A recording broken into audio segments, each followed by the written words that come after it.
आगे ये आप देख रहे हैं MP 29 न्यूज। आज पूर्व मुख्यमंत्री कमलनाथ ने विधानसभा बदनावर उपचुनाव में कांग्रेस प्रत्याशी कमल सिंह पटेल को जिताने हेतु कोटेश्वर धाम बदनावर में आम सभा में संबोधित करते वक्त कहा, कौन सी चुनौतियां नहीं थी जब मैंने पद संभाला। कृषि के क्षेत्र में चुनौती आज 70% हमारे देश की अर्थव्यवस्था कृषि क्षेत्र पर निर्भर है। जो किराने की दुकानें हैं वो दुकानें किसान की जेब में पैसा होने के बाद ही चलती है। कमलनाथ ने यह भी कहा, हमारे किसानों का जन्म कर्ज में होता है, उनकी मृत्यु कर्ज में होती है। शिवराज सिंह जी बहुत झूठ बोलते हैं। मैंने सोचा शिवराज सिंह 15 महीने में सबक सीख गए होंगे। घर बैठकर पर इतनी एक्टिंग कर लेते हैं, कभी लेट जाएंगे मंच पर, कभी घुटने टेक देंगे, कहेंगे जनता हमारी भगवान है। अरे माफिया आपकी भगवान है। कमलनाथ ने यह भी कहा शिवराज को, मैं किसान का बेटा हूँ, सबसे ज्यादा आत्महत्या मेरे यहाँ होती है, मैं मामा हूँ, सबसे ज्यादा अत्याचार मध्य प्रदेश में। कमलनाथ ने यह भी कहा शिवराज को, 3 तारीख को तंबू नहीं रहेगा, झंडे नहीं रहेंगे, 3 तारीख को नारे मंच नहीं रहेंगे, किंतु ये जवान व किसान तो रहेंगे। और अंत में कहा, बदनावर को मंत्री नहीं मुख्यमंत्री मिलेगा। बदनावर का उतना ही अधिकार रहेगा जितना छिंदवाड़ा की जनता पर मुझ पर है।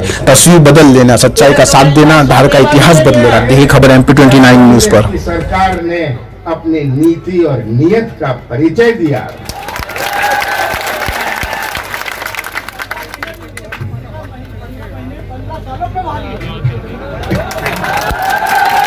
ये 15 साल बाद शिवराज सिंह जी ने कैसा प्रदेश सौंपा?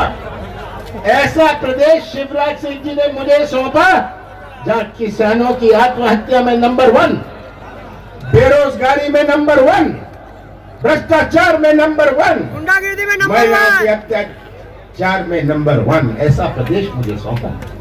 कौन सी चुनौती नहीं थी? कौन सी चुनौती हमारे सामने नहीं थी जब मैंने पद संभाला? हमारे कृषि क्षेत्र की चुनौती। आज 70% हमारे प्रदेश की अर्थव्यवस्था कृषि क्षेत्र पर निर्भर है। जिसकी किराने की दुकान गांव में है, वो किराने की दुकान तब चलती है, व्यापार तब चलता है जब किसान के जेब में कुछ पैसा हो, नहीं तो वो किराने की दुकान भी नहीं चलेगी। बदनावर का बाजार हो या धार का बाजार हो, ये तभी चलता है जब किसानों के जेब में कुछ पैसा हो। किसानों को जेब में पैसा होता है तो उनके बच्चे को अच्छी पढ़ाई हो जाती है, अच्छी कमीज पहन सकते हैं। पर उनकी जेब में कुछ ना होए तो आगे आने वाली पीढ़ी भी प्रभावित होती है।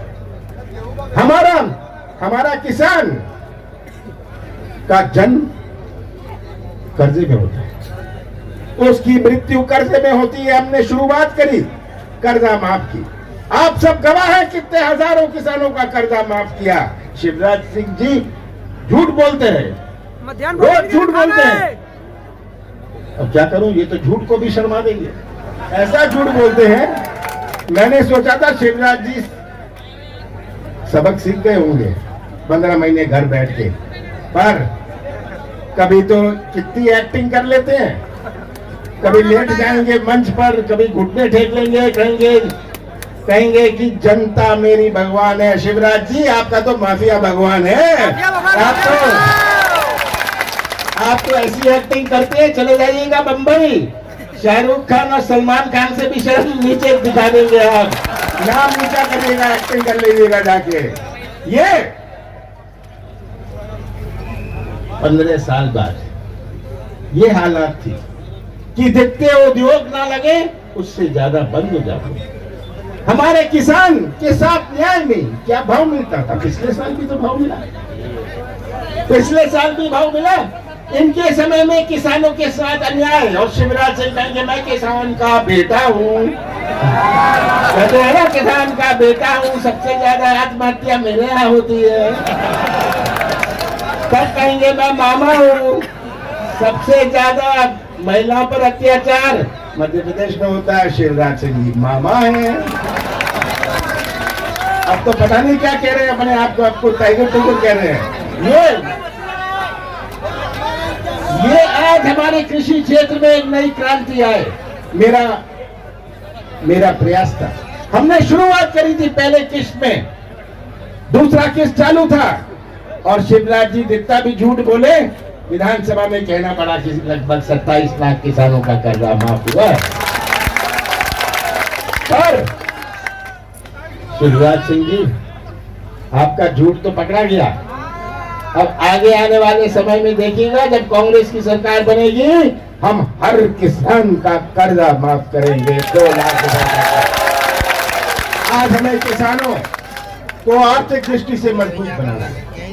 हमारे किसानों के साथ न्याय हो, उन्हें अच्छी कीमत मिले, किसानों को मुआवजा मिले। कितनी बारिश हुई, किसान आज मुआवजा के लिए तरस रहे हैं। 8 दिन में आपके खाते में पैसे डाल दिए थे, प्राकृतिक आपदा के 8 दिन में। ये सब बात आप सबके सामने है। तो तब सबसे बड़ी चिंता मुझे इन नौजवानों की है। ये नौजवान जो बैठे हैं, यही नौजवान हमारे मध्य प्रदेश का निर्माण करेंगे भविष्य में। यही नौजवान जिनकी दुनिया कुछ और, हमारे बुजुर्गों की दुनिया कुछ और थी, आज के नौजवानों की दुनिया कुछ और है। सही बात है? आज का नौजवान में एक ज्ञान है, आज का नौजवान में एक अपनी सोच है। आज का नौजवान कोई ठेका नहीं चाहता, कोई कमीशन नहीं चाहता, वो तो व्यवसाय का मौका है, अपने हाथों को काम चाहता है। पर 15 सालों में जितने उद्योग मध्य प्रदेश में लगे नहीं, उससे ज्यादा उद्योग बंद हो गए। कोई मध्य प्रदेश में आता नहीं। हमारा प्रदेश 5 प्रदेशों से घिरा हुआ है। एक मैन्युफैक्चरिंग हब हो सकता है, कोई माल बनाए यहाँ उसे तमिलनाडु बेचना है, वो पंजाब में थोड़ी ना लगाएगा, वो तो मध्य प्रदेश में लगाएगा। पर कोई आता नहीं है, कोई आता नहीं है क्योंकि मध्य प्रदेश में विश्वास नहीं। आप भी उसी दुकान में जाते हैं जहां आपको विश्वास हो। कोई मध्य प्रदेश में निवेश लगाने को तैयार नहीं। और जब तक आर्थिक गतिविधि नहीं लगेगी, आर्थिक गतिविधि नहीं बढ़ेगी, एक उद्योग लगता है 5 लोगों को मौका मिलता है। कोई ट्रक चला लेता है, कोई बस चला लेता है, कोई गाड़ी चला लेता है, कोई मरम्मत का काम कर लेता है। ये आज आर्थिक गतिविधि चौपट।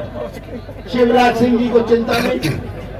वो तो सोचते थे कि जितना मैं गुमराह कर सकूं, झूठ बोल सकूं, जितनी मैं घोषणाएं कर सकूं। 15,000 घोषणाएं कर दी, 15,000 घोषणाएं कर दी। जहां जाओ घोषणा कर दो। मैं तो कहता हूँ ये नारियल पहले तो जेब में लेके घूमाते, अब चुनाव आ गया तो ट्रक में लेके नारियल ले जा रहे हैं कि जहां आए नारियल हो।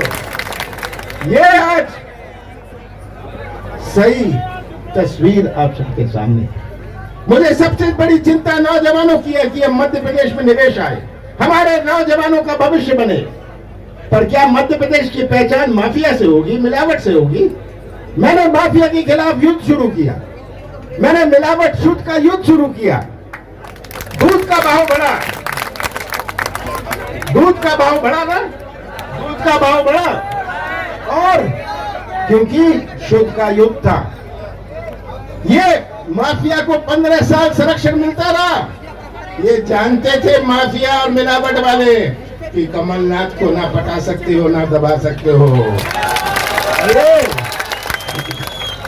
ये कौन सी गलती थी मेरी?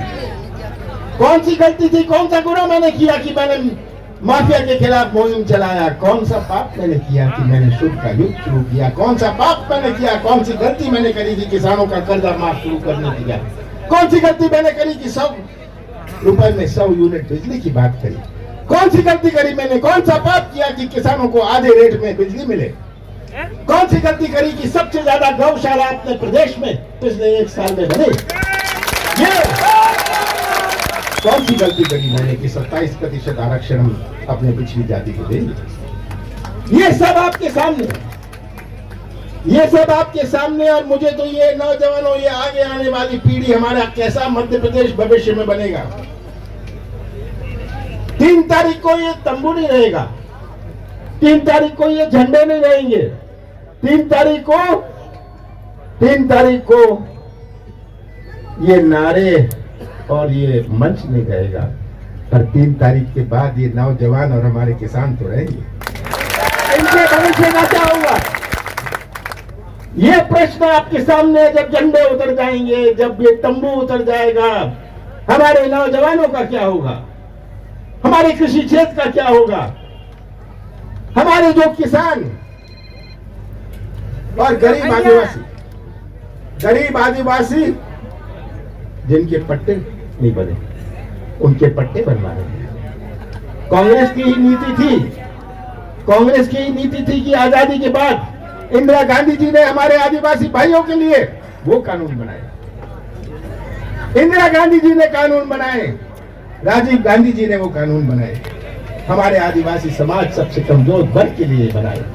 ये इतिहास नौजवानों, ये इतिहास आपको समझना है, क्योंकि ये भविष्य आपका है। और मैं तो आपसे इतना ही कहना चाहता हूँ,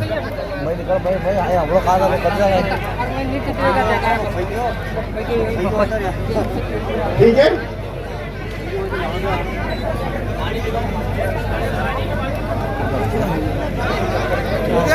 खा रहे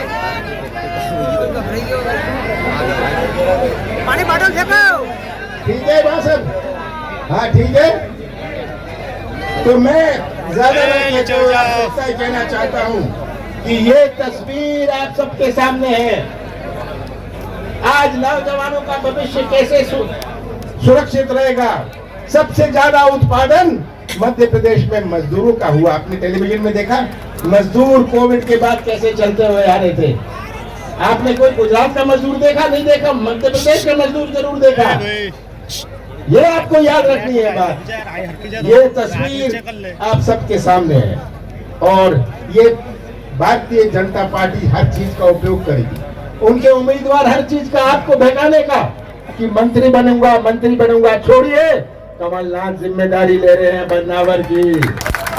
आपको मंत्री तो नहीं मिलेगा पर मुख्यमंत्री आपको मिलेगा। कह दीजिएगा उन्हें, हमें मंत्री की जरूरत नहीं है, हमें तो मुख्यमंत्री की जरूरत है।